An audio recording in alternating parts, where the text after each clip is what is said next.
Hello दोस्तों। तो चलिए अब हम पॉलिटी के एमसीक्यूज़ की सीरीज़ की शुरुआत करते हैं। एमसीक्यूज़ हम कवर करेंगे ऑन अ डेली बेसिस। जब भी हमारे ये वीडियोस अपलोड होंगे आप इसे देखिएगा, अपने नॉलेज को चेक कीजिएगा और जिस टॉपिक पे आपको लगता है कि आप वीक हो उसको आप रिवाइज कीजिएगा।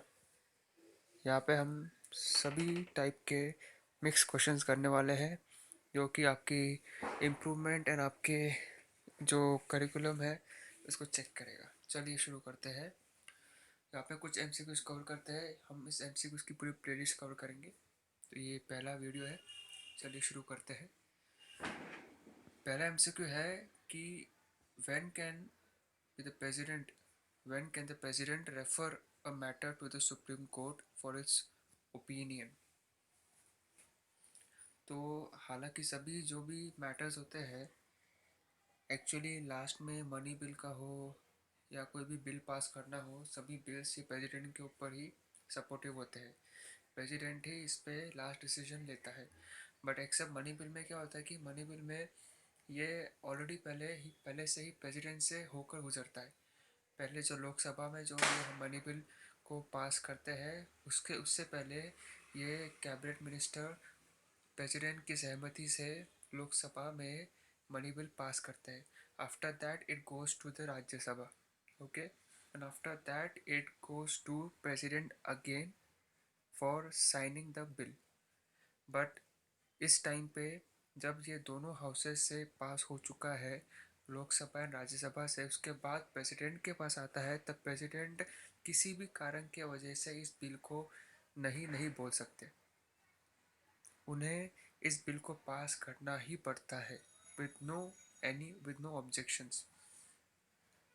पर इसमें एक ऐसा है जहाँ पे प्रेसिडेंट इस मैटर को सुप्रीम कोर्ट की तरफ भेज सकता है। इन सभी मैटरों में से एक मैटर है जो है when a matter is of public importance. जब ये मैटर पब्लिक इम्पोर्टेंस के ऊपर आता है तब ये हम जो प्रेसिडेंट है वो सुप्रीम कोर्ट से एडवाइस मांग सकता है। After that which of the following is not a writ issued by a superior court to an inferior court। तो हमने देखा है कि कितने टाइप के रिट होते हैं। 5 टाइप के रिट होते हैं। हेबियस कॉर्पस होता है, सेंचुरी होता है, कोरो क्वांटो होता है। ओके, ऐसे 5 टाइप के रिट होते हैं। उनमें से सर्चोरी ये ऐसा रिट है जहाँ पे जो है कि superior court to inferior court एक राइट इशू नहीं करता है। ओके, जैसे कि हमने देख लिया हेबियस कॉर्पस, जहाँ पे किसी को अगर पुलिस ने या किसी ने कस्टडी में रखा है तो कोर्ट उसे आदेश देती है, ऑर्डर देती है कि उसे विद इन 24 आवर्स उसे कोर्ट में हाजिर किया जाए। उसे किस बलबूते पे और किस केस के अगेंस्ट उसको कन्विट किया गया है वो उन्हें वहाँ पे शो करना पड़ता है। ये हेबियस कॉर्पस होते हैं। ऐसे 5 टाइप्स के रिट्स है जो हम आगे जो हमारी प्लेलिस्ट होगी हम कवर करेंगे। Next question 24th. The Supreme Court propounded the theory of basic structure of the Constitution in Keshavananda Bharti case. Okay, simply आपको याद रखना है। How many judges sat on the bench to hear the landmark case of Keshavananda Bharti versus State of Kerala in 1973?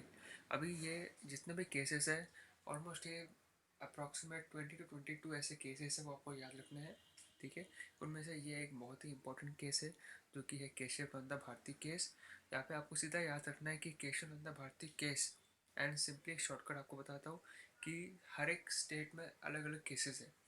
Okay, तो minimum 1 and maximum 2 ऐसे cases है जिनमें कि states का नाम लिया गया है।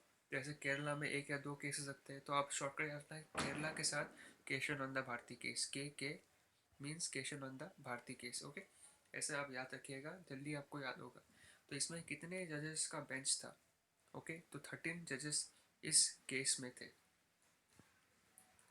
That means the following is not a constitutionally mandatory body. Simply ये आपको याद रखना है centre state relations. Next question 27th. The appellate jurisdiction of the Supreme Court does not involve in answer is disputes arising out of pre-constitution treaties and agreement. 28th question. In India, the power of judicial review is enjoyed by the Supreme Court only. क्या ये high court से कर सकते हैं कि high court judicial review का इसमें power है, नहीं है। सुप्रीम कोर्ट इकलौता ऐसा एक कोर्ट है जिसको हम एपेक्स कोर्ट कहा जाता है, वो उस कोर्ट के पास जुडिशियल रिव्यू का हक है। हाई कोर्ट के पास भी नहीं, प्रेसिडेंट के पास भी नहीं। ओके, सुप्रीम कोर्ट के जजेस को अपॉइंट करता है प्रेसिडेंट। ओके, हाई कोर्ट के जजेस को अपॉइंट करते हैं प्रेसिडेंट, याद रखिएगा। 29th question, the chief justice and other जजेस of the high court are appointed by, अभी मैंने आपको बताया आंसर है प्रेसिडेंट।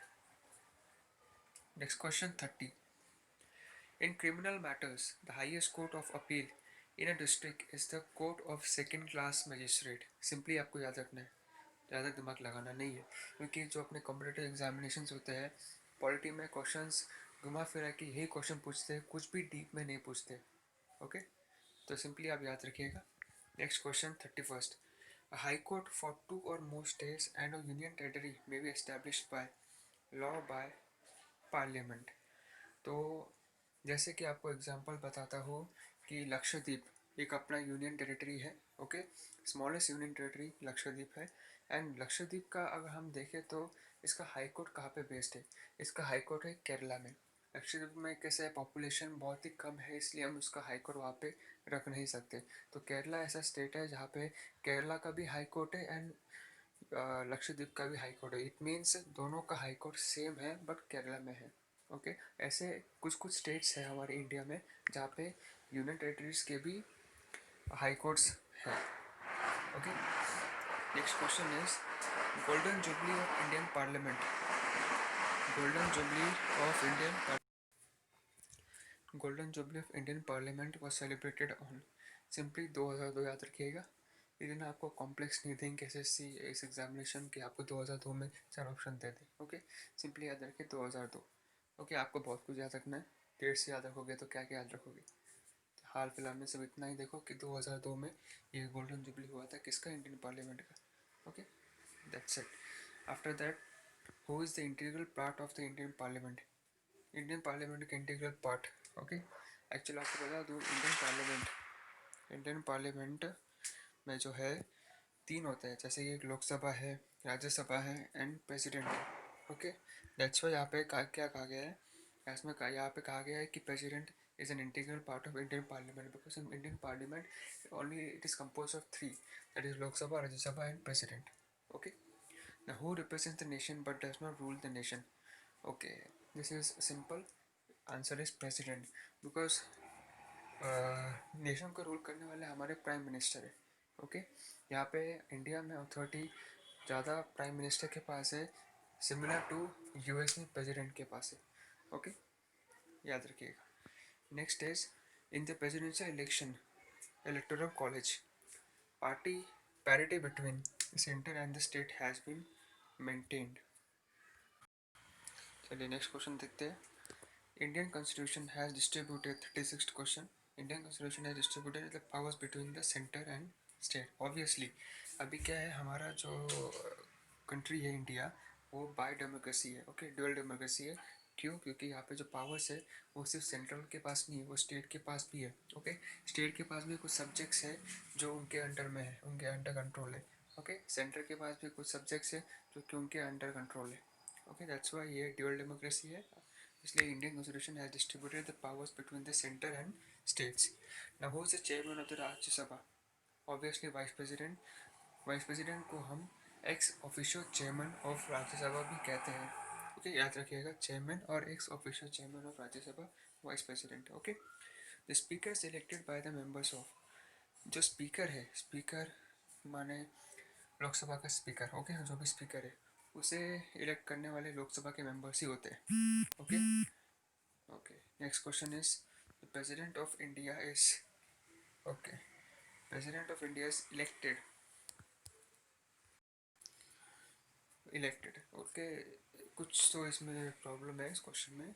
एक्चुअली इसका होना चाहिए आंसर, ये डायरेक्ट इलेक्शन होता है, इनडायरेक्ट इलेक्शन होता है। डायरेक्ट इलेक्शन हमारे इंडिया में प्राइम मिनिस्टर का होता है, इनडायरेक्ट इलेक्शन हमारे प्रेसिडेंट का होता है। ओके, तो प्रेसिडेंट का इनडायरेक्ट इलेक्शन होता है। Now who elects president of India? तो प्रेसिडेंट ऑफ इंडिया को इलेक्ट करने वाले होते हैं इलेक्टोरल कॉलेज, उनको कहा जाता है। ओके, जो इनडायरेक्ट इलेक्शन होता है, जो एमपीज वगैरह होते हैं, एमपीज को हम वोट देते हैं। एमपीज फिर आगे जो हायरार्की होते हैं उसको वो इलेक्ट करते हैं। ओके, उन सभी हायरार्की को हम इलेक्टोरल कॉलेज कहा जाता है। तो how many times the president can seek री इलेक्शन फॉर दिस पोस्ट? हमारे इंडिया में इन्फिनिट नंबर ऑफ टाइम्स हम एक बंदा प्रेसिडेंट बन सकता है। ओके, बट जैसे कि हाल फिलहाल में यूएसए का हमने देखा, यूएसए में जो प्रेसिडेंट है एक बंदा टू टाइम्स प्रेसिडेंट बन सकता है, पर हमारे इंडिया में नंबर ऑफ टाइम्स बन सकते हैं। Okay, now who act as the president when neither the president nor the vice president is available? तो जब प्रेसिडेंट एंड वाइस प्रेसिडेंट दोनों ही अवेलेबल नहीं होते हैं उस टाइम पे क्रिटिकल कंडीशन में, या तो उनकी डेथ हो चुकी हो या तो किसी कारणवश उनका वहाँ पे ना होना, तो उनका जो पोजीशन होती है, उनकी जो पोस्ट होती है, उनको संभालने वाले होते हैं सीजीआई। सीजीआई कहा कि CGI of in supreme court. Okay, then in the presidential election in India, every elected member of the legislative assembly of the state shall have as many votes as their multiples of thousands in the quotient obtained by dividing the population of the state by the total number of elected members of the assembly. Simply याद रखेंगे। Next question, the bill for the purpose of altering the boundaries of any state shall be introduced in either of the House of Parliament with the recommendation of the, यहाँ पे recommendation की ज़रूरत होती है president की। किस पे? एक बिल है जहाँ पे स्टेट की बाउंड्रीज को थोड़ा चेंज किया जा रहा हो, तो वहाँ पे वो बिल अगर पास करना है किसी भी एक हाउस में, या लोकसभा हो या राज्यसभा हो, तो उस केस में प्रेसिडेंट उसको रिकमेंड करता है कि आप ये बिल पारित कीजिए। ओके, बिल पास कीजिए। Okay, then which is the committee, next question 45th, which is the committee recommended for the reorganization of states?